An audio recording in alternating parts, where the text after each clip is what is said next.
Oh, Let's see if everybody's still mad at me or not. what you mean? Girl. Murder, what you mean? They didn't like me after episode 12 here. Girl, listen, the truth don't care who told it. And neither do a lie. That's what they say.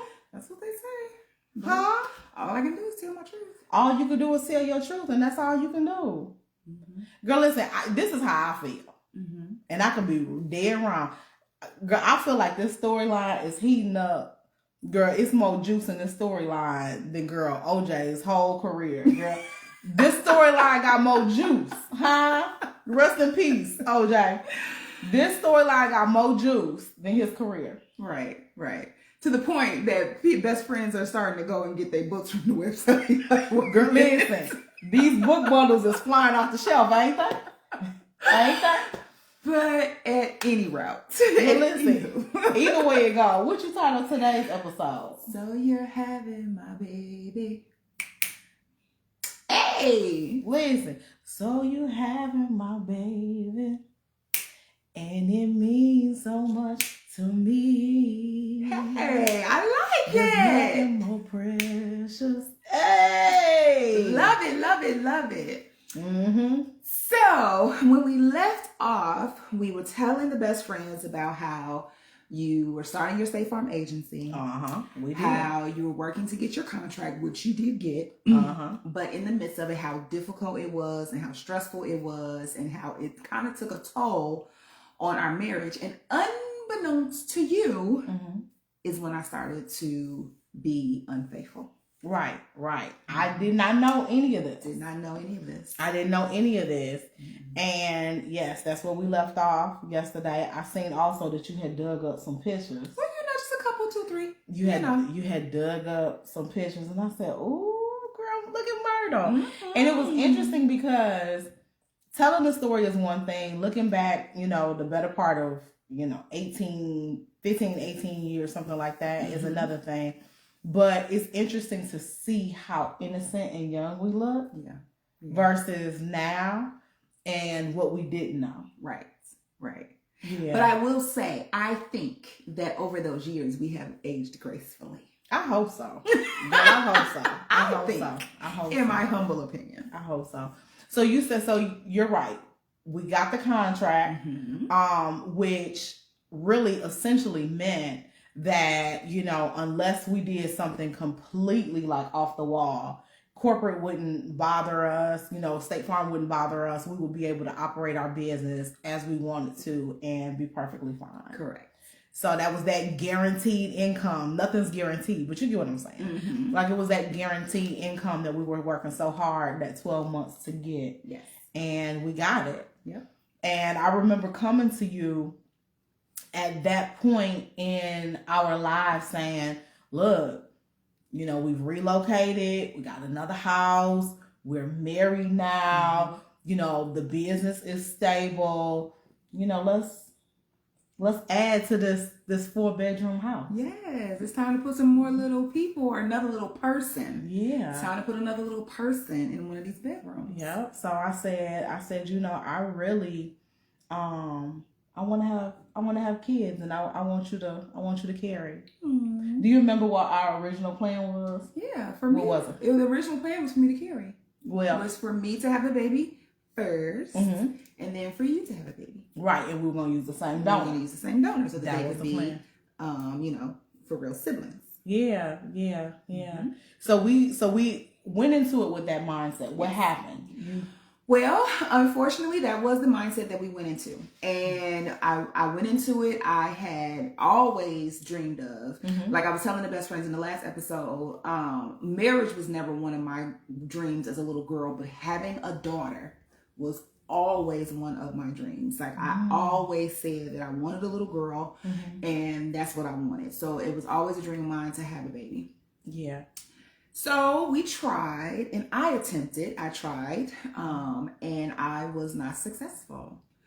I was not able to conceive, and that was it was very devastating for me, because this was not the first time in my life that I tried.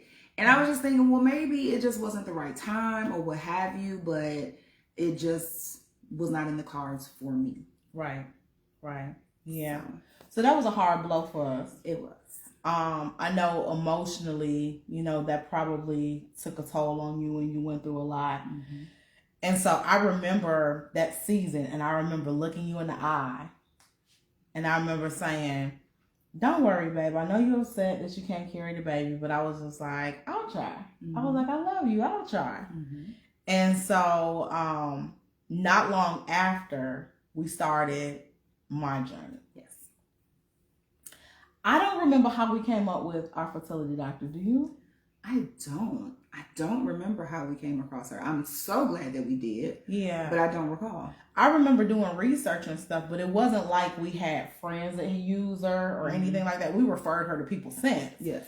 But I don't remember. But our fertility journey started. We found an amazing fertility doctor that was up towards Chicago, but by the airport. Mm-hmm. So just to give you proximity, because many of you guys don't live in this area, we're talking an hour and 15, about an hour and a half drive, many days. Yes. Now, Chaun and I have not gone through this process, so we don't really know what all this entails. Mm-hmm. We're thinking maybe you go to the doctor once a week, once every couple of weeks, something like that. We don't know, right?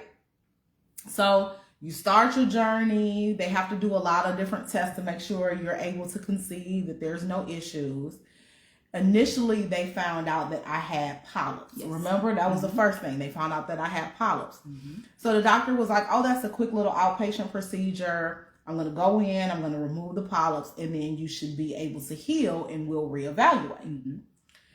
So, girl, I did a little outpatient procedure. Chaun brought me home the very same day. And so we had a follow-up appointment. Follow-up appointment went well. Doctor was like, girl, I don't see no problem. Mm-hmm. She said, girl, I don't see a problem with moving forward. Mm-hmm. So Chaun and I are on the website looking for a donor. Chaun has her criteria. Mm-hmm. I have my criteria. Girl, my criteria was a little bit more vain than Chaun's criteria. It was very important for me that everybody described him as handsome. Yeah. It was very important for me that he not only be healthy, but be tall, because I'm 5'3". Okay? So we're looking through all these thousands and thousands and thousands of options. Mm-hmm. Mm-hmm. And for the people who don't know what that journey is like, I hate to do the comparison. But it's the truth. Yeah. But it's very similar to shopping online for anything else. Mm-hmm. A car, a house, shoes, anything. Mm-hmm. You put your search in, ethnicity, height, weight requirements, educational background, like whatever your filters are. Yeah. You enter your filters, and then however many people, come up that fit within that criteria, you move forward. Mm-hmm. Now, initially, we were looking for an African-American donor. That was our preference. It was. That was our preference. Mm-hmm. There were very few Black donors. Yeah. The ones that we came across, they had medical issues. Yes. Their family medical history was not good. Yeah. Family medical history was not good. Sickle cell, so many different things. Mm-hmm. And, I have a cousin that passed away from sickle cell, so it's very close to home. Then I have, friends, family members that have suffered. So seeing the journey that people go through. I've never been tested for the trait. I didn't know if I carried the trait. In my cousin's case, her mom carried the trait, never, had any issues. Unbeknownst to her father had, carried the trait, never had any issues. They have her, and, that was her plight. Mm-hmm. But it was a situation where Chaun and I were looking through all of these options, and we had a difficult conversation, and it was like, we can't really find a suitable Black donor that meet our basic criteria. Yeah. So we said, girl, what's next?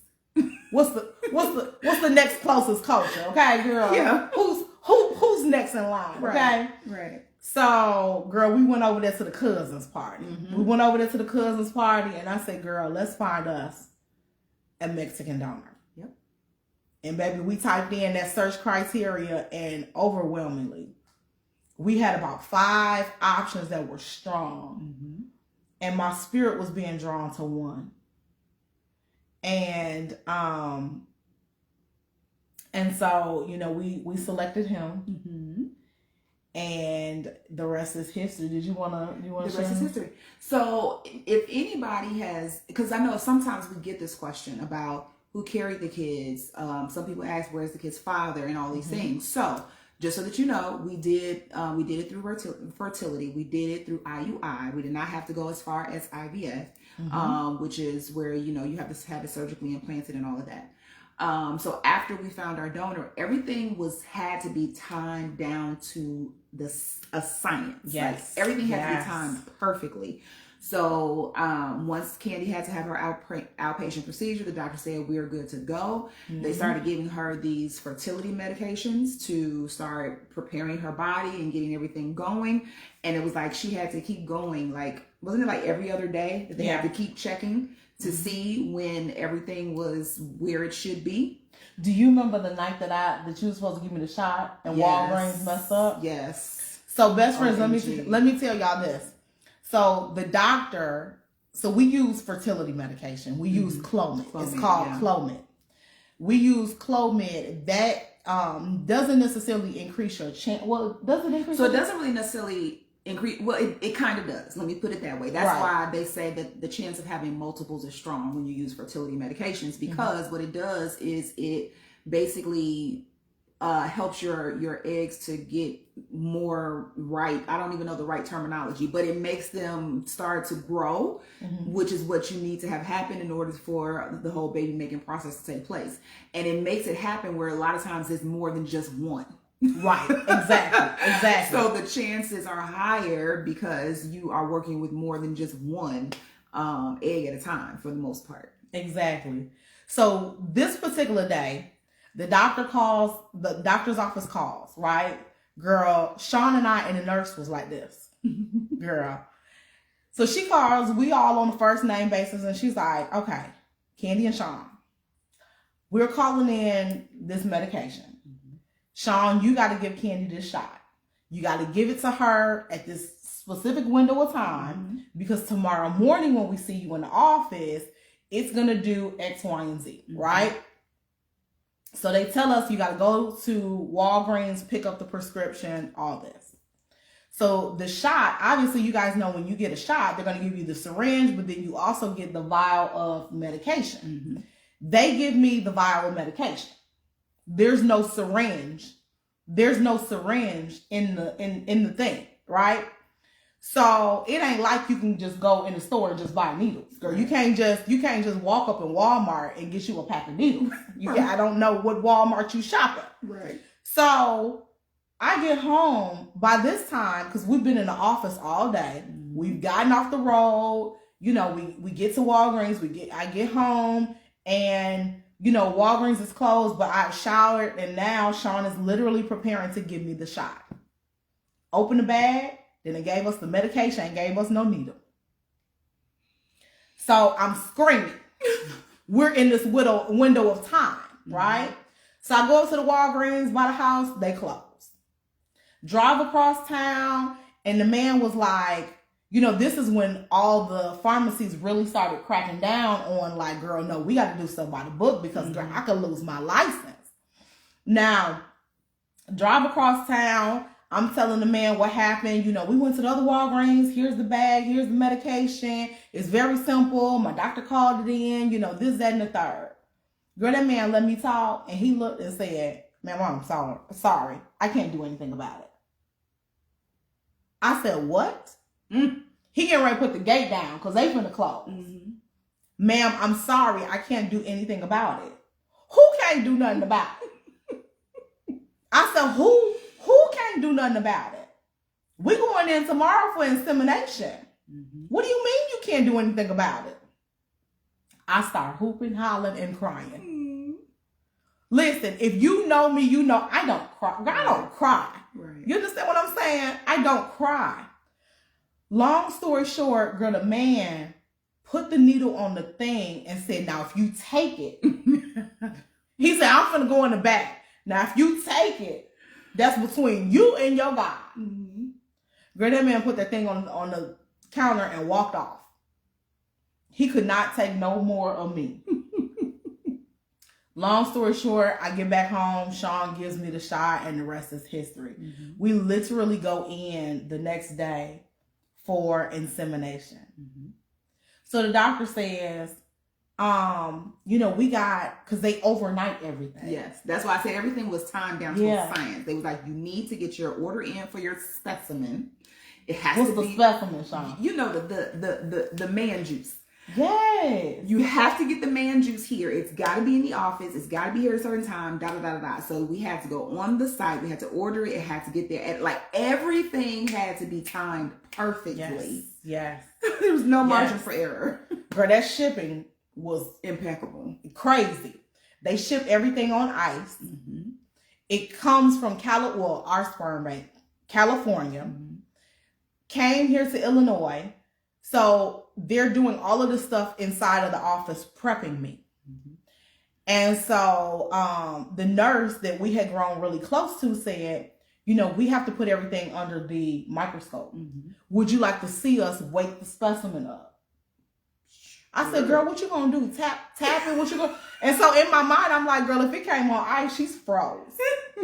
She's froze, girl. So I said, girl, what y'all gotta do? Put it in the microwave and whatever. Like, girl, I'm like, what y'all finna do? Girl, they showed me literally, it reminds you of like a middle school science class where you look in the little microscope and you could literally see the sperm starting to, first they weren't doing anything. And then over the course of time, they start to like swim and speed up, and then they start to go.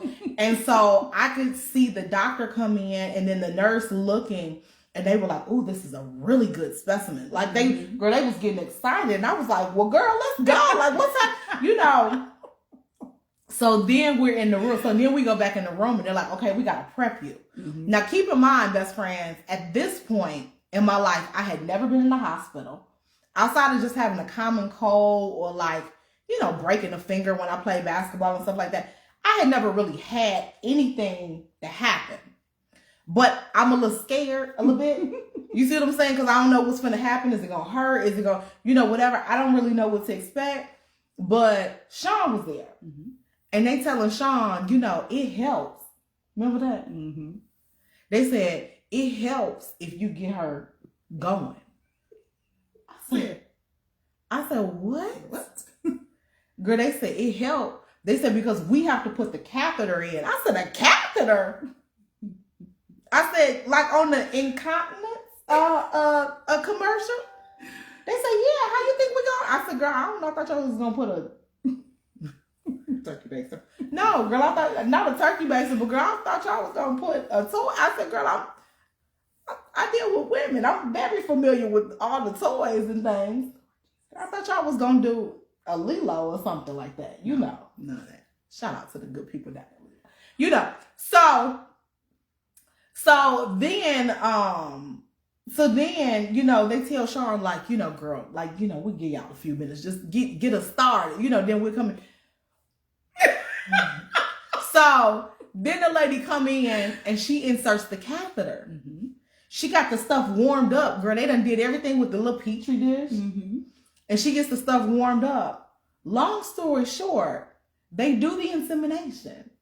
And then they say, well, we could do the one day. Mm-hmm. Or you can opt to do a second round tomorrow. Mm-hmm. Because you're in this ovulation cycle. Yep. So you can do one day and then come back tomorrow, whatever. Girl, we did the 2 days. Yeah, back to back. We did the 2 days. Now, the first day, Chaun drove me. Mm-hmm. So they tell you after they do the insemination, they have you laying in the doctor's office. Remember, they told me to lay for like 30 minutes? Mm-hmm. They have you laying for like 30 minutes. So I'm laying there, girl, with my legs up in the air. Because you wanted to drain, girl, I'm not trying to be gross, but you wanted to drain down. That was my unrealistic expectation. You wanted to drain down, girl. You don't want it to fall out. Because all they did was say, just elevate your hips a little bit. I was like, no, you have to lay in the back with your legs up. Right. So then they tell you, get dressed, you can go home, come back the next day to repeat the process, shot, do everything. So we driving back home. I'm getting ready to get in the front seat because Chaun just insists on driving. Now, if y'all know us, you know I always drive. I said, whoa. Where you going? Chaun said, get in the back seat and lay down. Lay down for Get what? in the back seat and put your legs up. I said, girl, what? She said, yeah, we finna drive an hour and a half home. And girl, I want you to, she said, just lay in the back seat and have your legs. I said, girl, that's stupid. I'm not finna do that. I didn't want to take no chance. Girl, she said, I just don't. She said, girl, we paid a good coin for that specimen, girl. She said, girl, we paid a good little coin, girl. We could have went, girl, we could have, went on a cruise or something with that. And girl, don't let that fall out. You gonna let it fall on the floor. She said, girl, don't let that fall out. she said, girl, don't let that little money fall out, girl. What you don't do. Yeah. I said, girl. It works, see?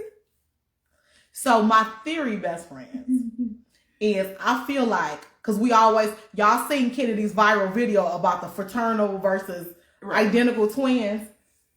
They're not identical. I feel like we got pregnant on both days. I feel like one kid got conceived one day. And then the other kid got conceived the other day. Now you figure out who got what day, but yeah. If I had to guess, Caleb was first and Kennedy was second, because that second day, Chaun and I had gotten into an argument. Remember that? Yes. And Kennedy is argumentative. So that's how I believe it played out. Caleb is cool. Caleb was cooler than school. So that first day when we was good, yeah, that was Caleb's day. That second day when we was into it, girl, that was Yummy's day. So, anywho's it. So, fast forward about a week later, right? Mm-hmm. So, fast forward about a week later. Now, keep in mind, we did the insemination back-to-back both days. The first day I went, second day I didn't.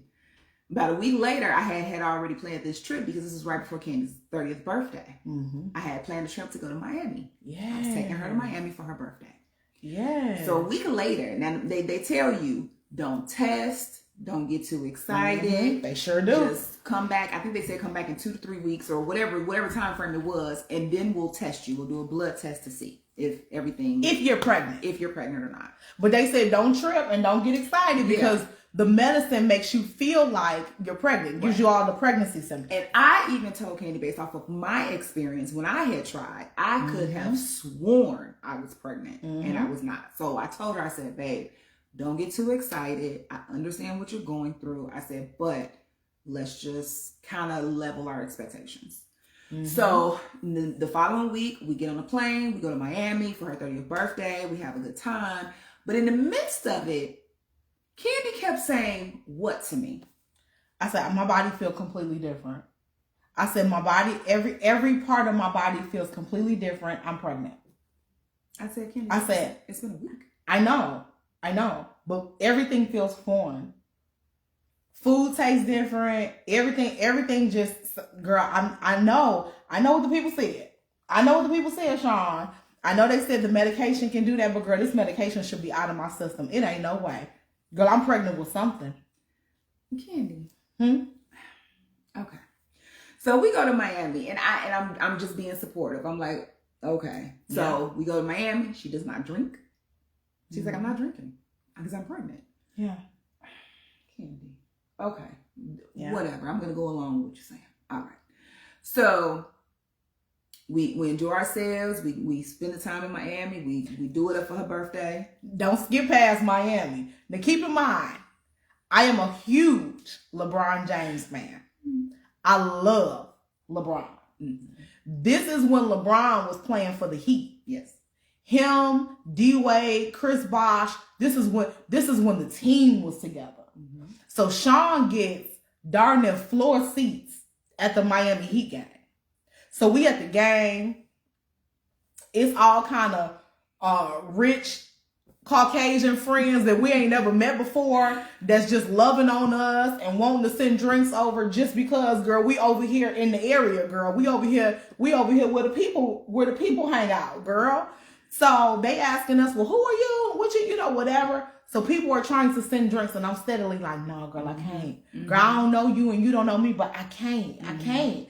You know, we down there, girl, Chaun skipping over parts. We done went to KOD 2 or 3 nights in a row. Girl, we done watched the girls drop down from a 40-foot pole or whatever they doing.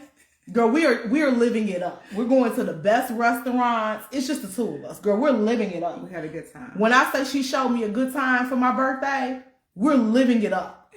We're living it up. We even in KOD and the girls is walking around like, you don't want nothing to drink? I was like, run me that Coke. Right. Run me that Coca-Cola, please.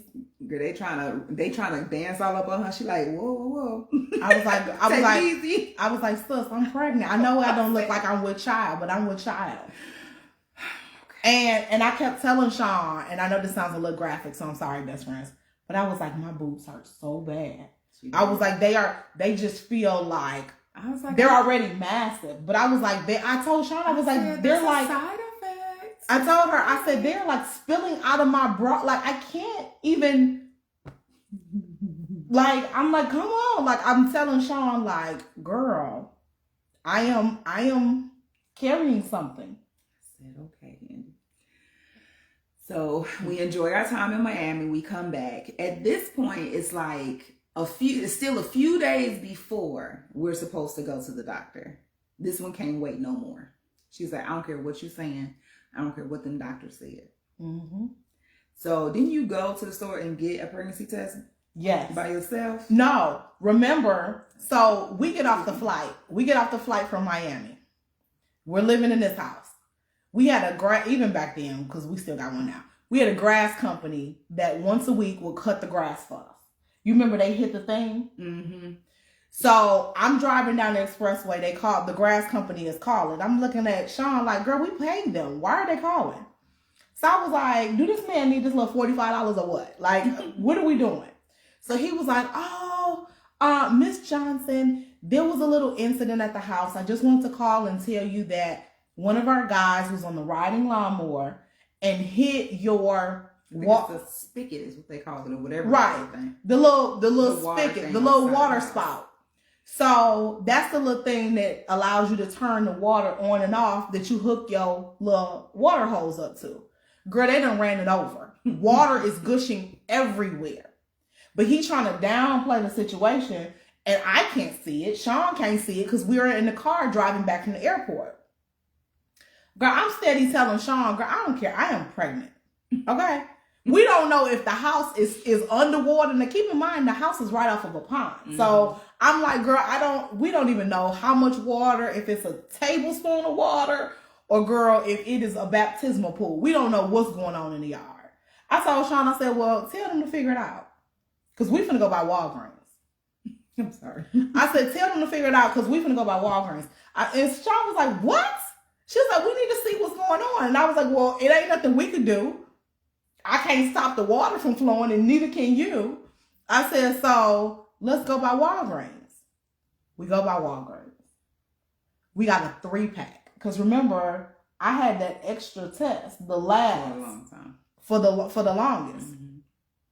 We get a 3-pack. I go in the house, take the test. Chaun is downstairs in the kitchen. I don't even know why you were in the kitchen. I was in the kitchen doing something. I remember you coming down and I was still in the kitchen. I was in the kitchen. The thing said, pee on the stick, wait about 5 minutes. I'm sitting there on the toilet.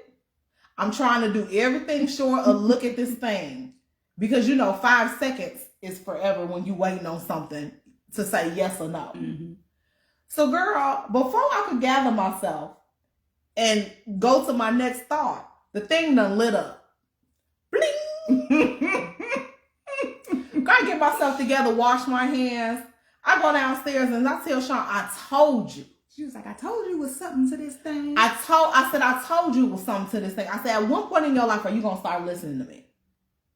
So she shows me the test and I'm like, I Now I finally accept. Look, no. Then you was like, everybody calm down. Now, ain't nobody in the house but me and her. Everybody calm down. Because some people, they be a false positive and this, that, and the third. And so you was like, well, they say that first morning P, you know, is the best one. So girl, that next morning, now keep in mind that next morning, we going to the doctor anyway. That next morning we did it. Girl, that thing didn't take 10 seconds. Boom, pregnant. So I told Chaun, I said, now what? So we go to the doctor. Now on the way, Chaun done talked to her friend. No, I didn't talk to her until after we got the results, remember? When we were at the restaurant. Yeah. That's true. So you want to tell the rest? So we go to the doctor, they do the blood work, and they say, okay, we're going to call you guys. I think they said in like an hour or so. It was some time. So it was like, why don't you guys go and we'll give you a call. And we were like, well, we're not going to go back to the office. We're not going to go to work today. Who's going to go to work today? Like, this is too much. So we called the girls in the office. We're like, we're not going to be in today. You guys hold everything down. Let us know if you need anything. So we went to a restaurant. A restaurant? A restaurant. Because she was like, well, naturally, we got to eat. We're hungry. Because I said either we're eating because we sad. Right. Because we found out that we done got our hopes up for no reason. Or we're eating because we celebrate. Right. Either way it goes, we're eating. We're eating. So was it Lone Star or was that, it was one of them steakhouses. It was Lone Star. So we went to Lone Star Steakhouse. For like lunch. And we sit down and we get our little food. We order our food, and before our food, I think it was right before our food came. Before our food came, her phone rings. Like, oh, it's the doctor's office. Yeah. So I'm like, what was pick up phone? Yes. It's our nurse. It's friend. Nurse, our friend. It's friend. So she's like, hi. No, she said, hi, mommy. Is that what she said? Yeah. I thought or she said something like, I got some good news or something like that she said. But she was like, hi, mommy. And I was like, oh. She was like, and then she rattles off, because I know the details are a little fuzzy for me now, but she rattles off whatever the levels are to say, this you're pregnant. They say, like, this is the level that we look for. This was Candy's levels. I'm just going to throw some numbers. If they said your level should be at 100, Candy's was like at 400 or 500. Yeah. I said, well, what does that mean? Why is it so high? Right. She said, so we do this, and I think they said that you had to come back like in another week or so they could do the ultrasound so they could really see what was going on. And so we're uber excited at this moment. Yes. Like, now I'm finally letting this set in, and I'm over the moon. Chaun is like, weren't you crying? Oh my God, I was so excited. Like, I could not believe it. All I knew was that we had a little baby on the way. So then that's when I called my friend, because my friend had twins. So I'm like, well, let me call her. Who was also a nurse.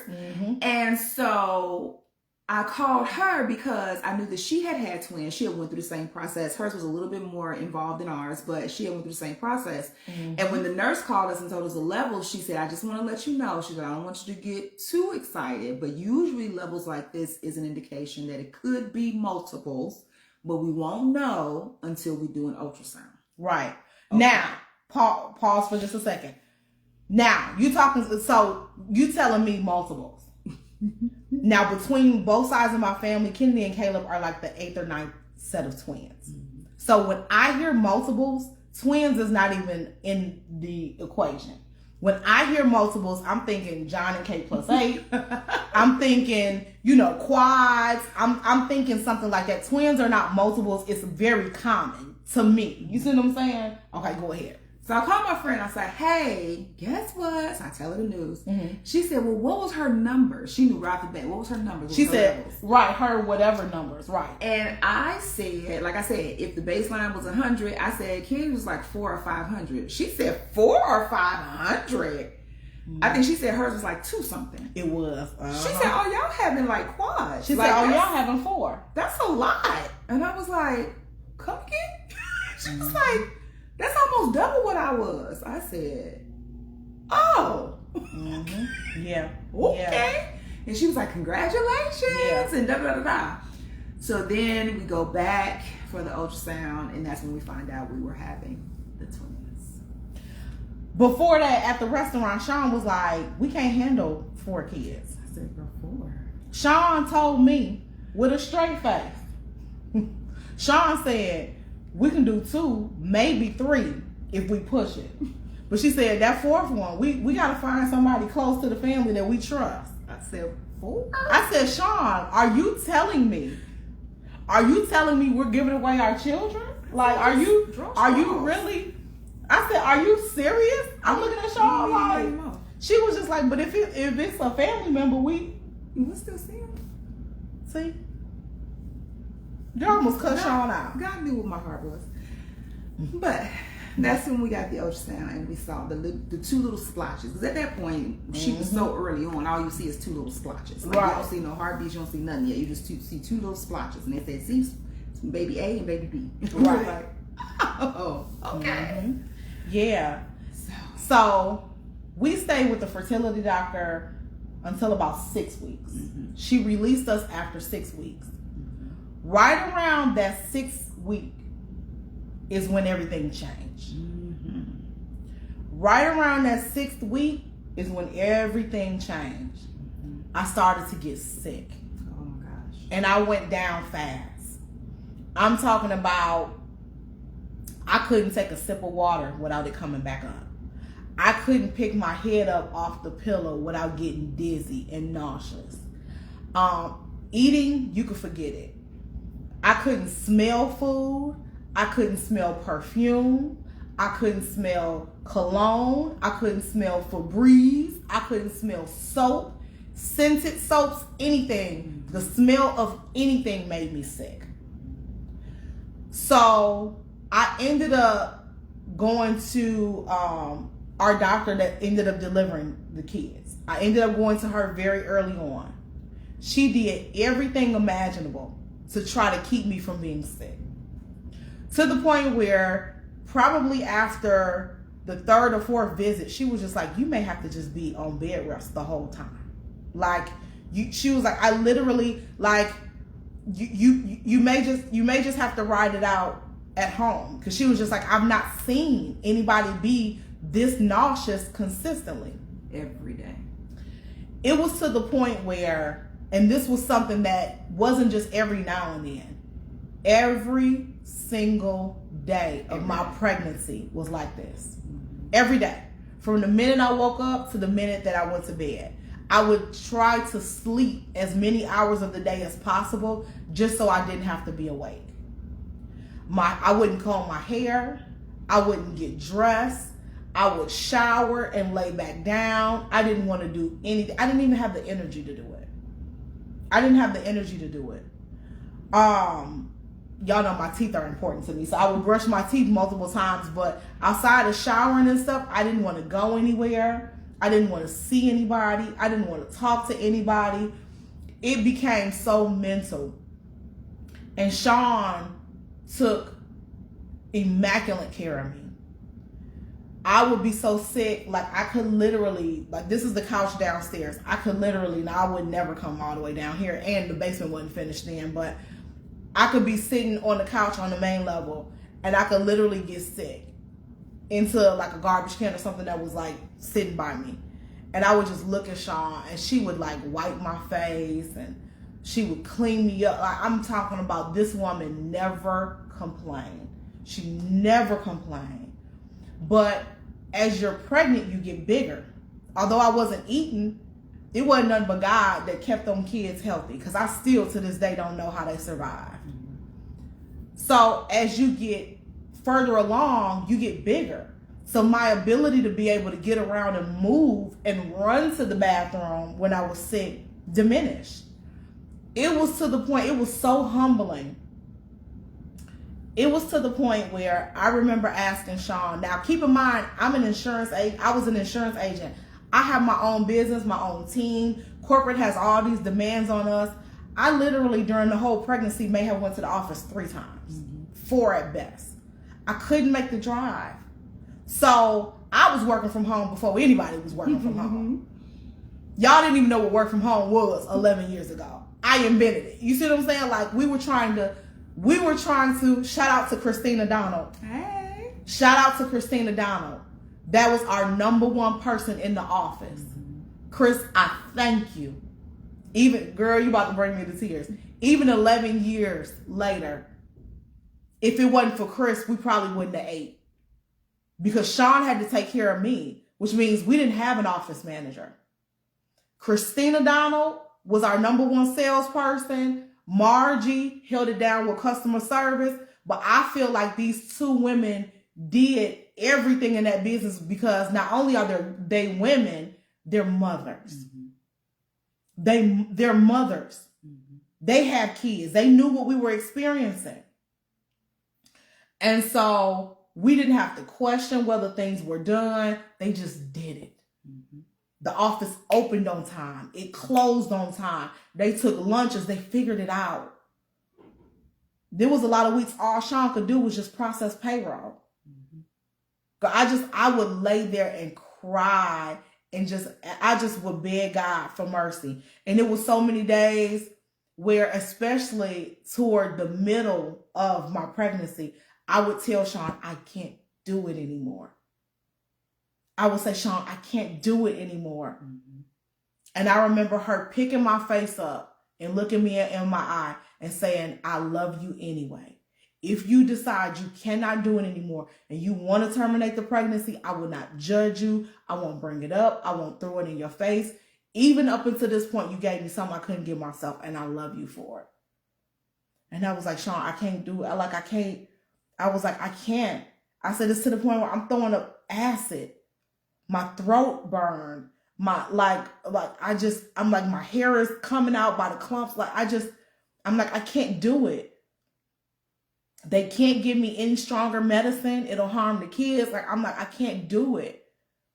I remember standing in the kitchen one day and I just was staring at the knives. And I'm like, could I take me and not them? I'm looking like, I can't do this. Like mentally, I was like, I can't do this. And this woman stood by my side every single day.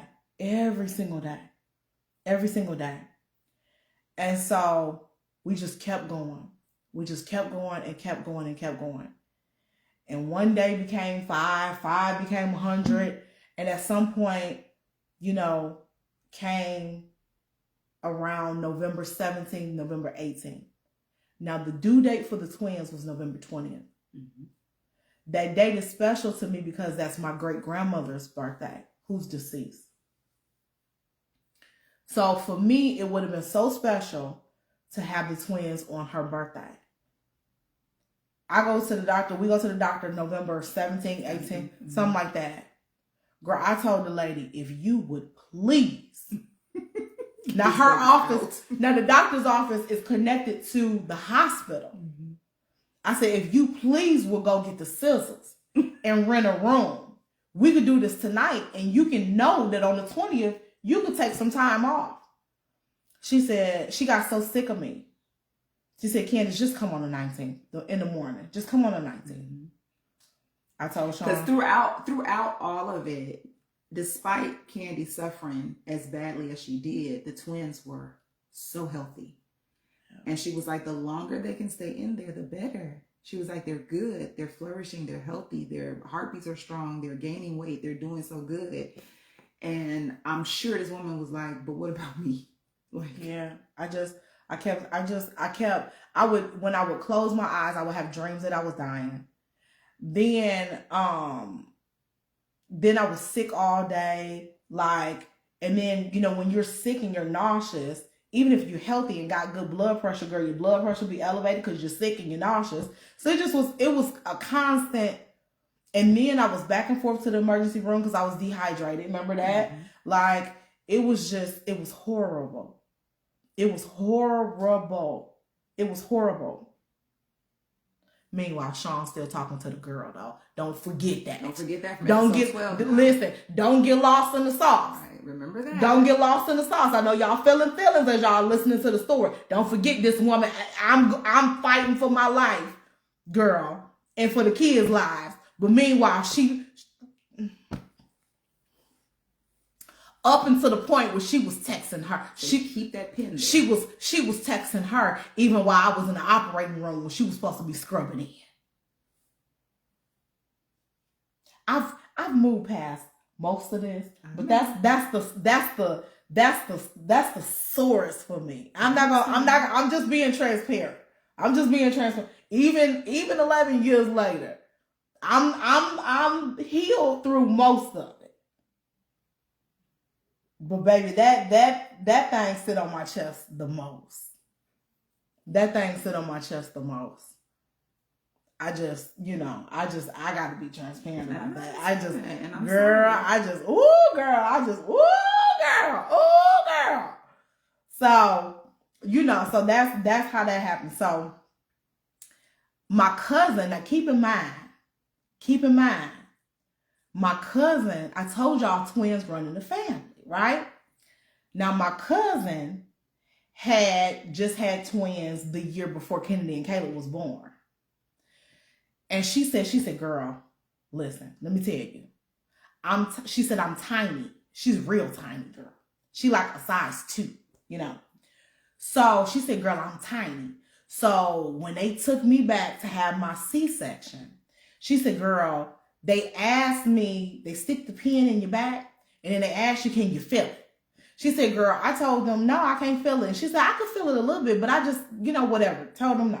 She said, so girl, when the doctor was pulling the babies out, I could feel like the tugging and stuff. She said it didn't hurt, but it was very uncomfortable. She said, and the thought of like somebody doing all that was making me nauseous. She said, so when you go in and they poke you in your back, tell them you can feel it even if you can't. Just tell them so they can give you extra. I said, okay. So I told them. The nurse kept poking, and she said, you can still feel that? Oh my God. So they kept giving me all this extra. So now it's time to lay me back. And I had this thing where every time they would lay me back, the weight of the kids would make me pass out and lose consciousness. To the point where they had to like do her ultrasound in stages. Yeah. So girl, now you done doped me up. We in the operating room. You done doped me up, and now you got me laid on like I'm on the cross, girl. You got me laid like that. And girl, I start to lose consciousness. And the doctor starts to panic. And I can hear them saying that they didn't know if they should bring my partner in. And they were trying to stabilize me. And I could hear what was going on. But the more time went on, the softer the voices were getting. And it's like I was fading. And the room just became white. And like, it's almost like I was starting to see it from like a bird's eye view in the corner of the room. But I could see down and I could see myself. I couldn't feel anything. And the voices were getting softer and softer and softer. And then at some point they brought Chaun in. The kids were delivered. Tell them about Ken. So the babies were delivered. They asked this woman, who does she want to be born first? I don't really think she had a choice because I think they would have just did it however the baby was presenting. But I think they did that to keep her engaged. So they was like, who do you want to be born first? And Candy was like, the boy. So here comes Caleb. Caleb comes out. There he go. He crying. He carrying on. He hooping and hollering. I run over to see him. And then I come back to Candy. Then they take Kennedy out. I'm listening. I don't hear no, I don't hear nothing. And then I noticed that the nurses started to move around a little quicker and they rushed Ken over to the little incubation table or whatever. And it was like, she's having a little bit of trouble breathing. She wasn't breathing right away. So I saw them like rubbing on her back and rubbing on her chest. And they was kind of working on her and putting the stuff in their throat and trying to, the aspirator, trying to get the stuff out of her throat. And I was like getting a little anxious, but I'm trying to stay calm because I can't see anything. I don't want her realizing or thinking that anything was going wrong. And when I noticed and picked up on the fact that the nurses weren't being like overtly out with it, I think they were also trying to consider her.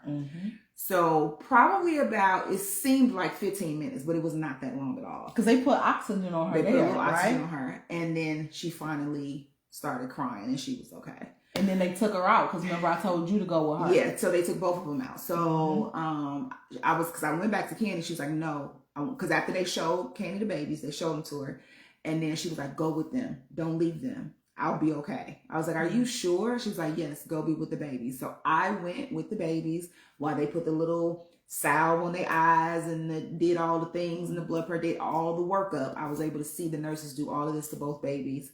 And then that's when we were all able to meet up with Candy, and we all went to the recovery room. Mm-hmm. Yeah.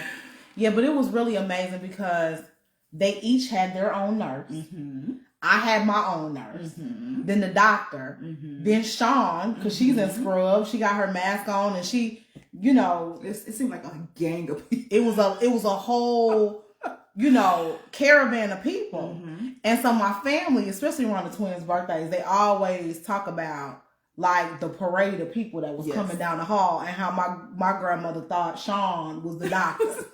You know, but it was crazy because it was a whole thing. It was a whole thing.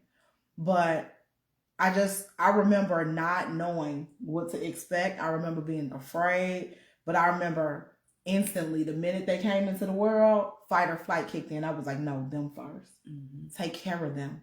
Protect them. Don't let nothing happen to them. You know, like I was like, don't let them out of your sight. You know, if they do anything, you be there, because I physically can't move. Right. I just got an epidural. I'm gonna be here for a while. You know what I'm saying? And they still had to, you know, stitch me back in. Yeah, they had to close me back up and everything. So, yeah, it was a very interesting process.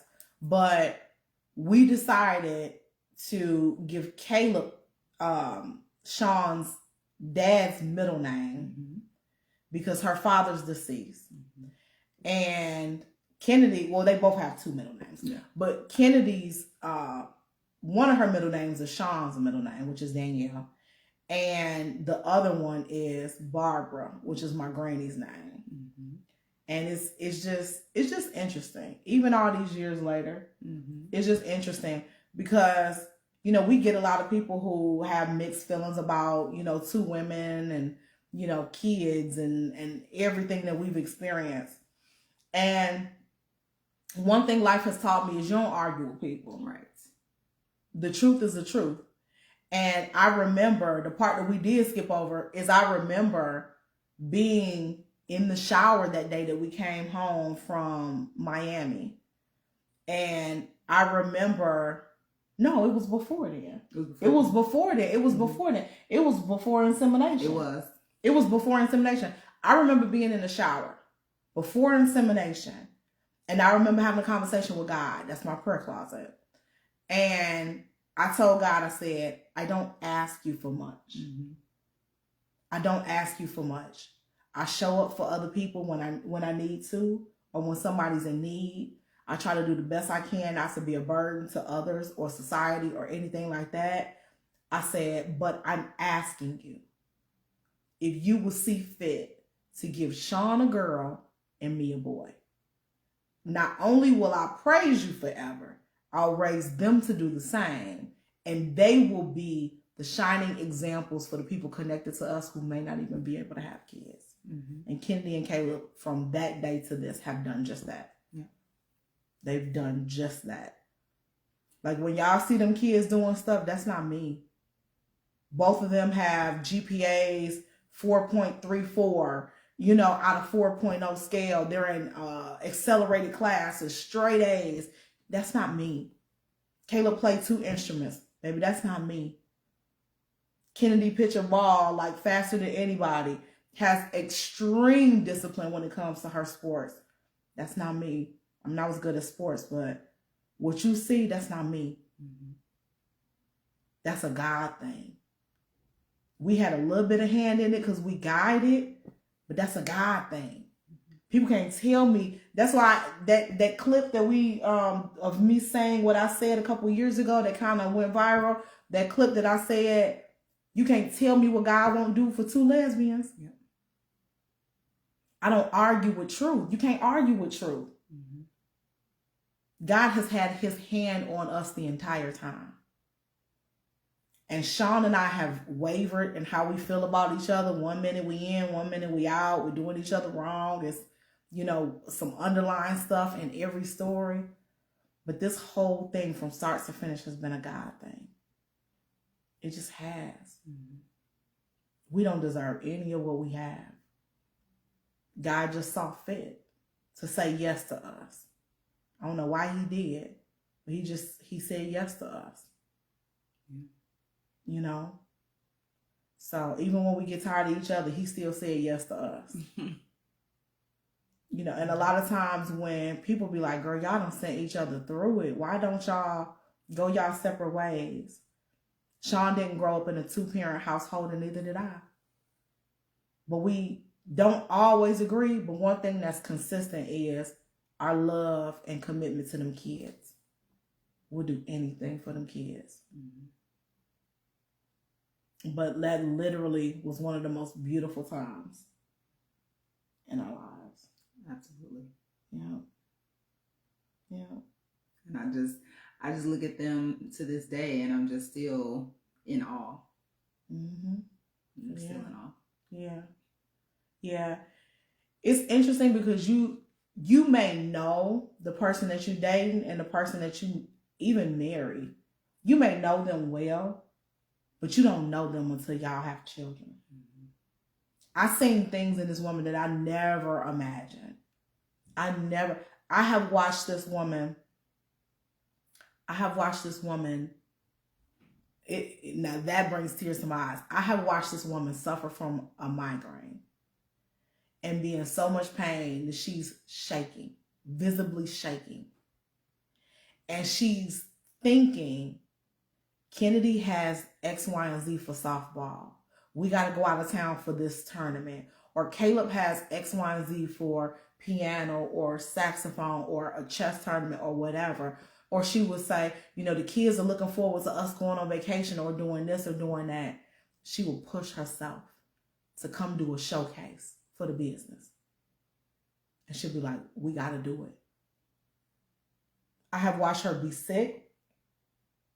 When we had the flu, the kids had the flu. They're both in their room sick. Fever's 103, 102 point something. I got pneumonia. I'm sick. I watched this woman sleep next to us in mass. You know, take care of us. Set reminders on her phone when everybody get medication at separate times and when everybody's temperature need to be taken and medication and who eat what and who don't like what. And I've watched her. And people be trying to figure out why we stick together through thick and thin is because Chaun is stability in a world where I didn't know stability before that. And you for me. You were there when I had my hysterectomy when nobody else was. You were there when I had the abscess in my tooth and had to be rushed to the emergency room. You were there for me when everything occurred. You were there. You've always been there. Even when you couldn't stand me, you were there. And I'm going to be there. I might cuss you out, but I'm going to be there. And will. You see what I'm saying? Like, it's just,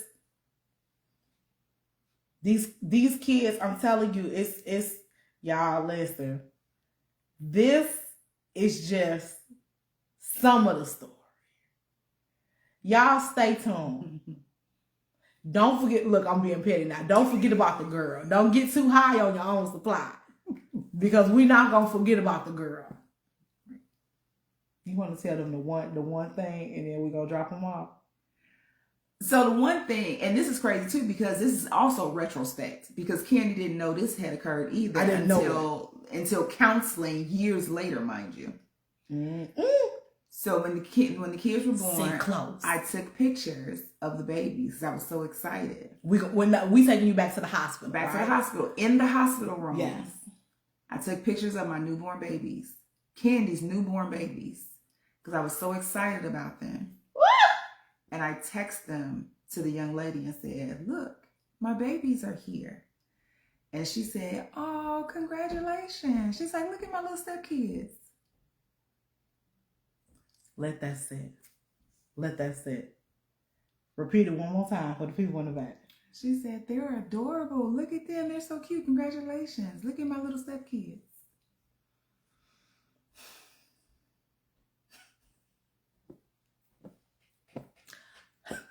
On that note, We'll see you tomorrow.